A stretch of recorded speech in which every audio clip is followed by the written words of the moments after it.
You can watch my quick word of the day videos to increase vocabulary and improve pronunciation. My name is Mary, and I am from Canada. The two words of the day are backward and forward. They are considered antonyms because they describe opposite directions. They are commonly used as adverbs and adjectives.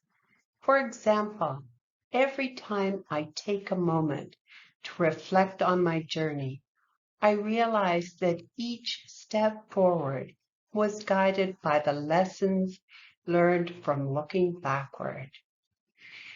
If you want to do the practice exercises, please wait for the second slide.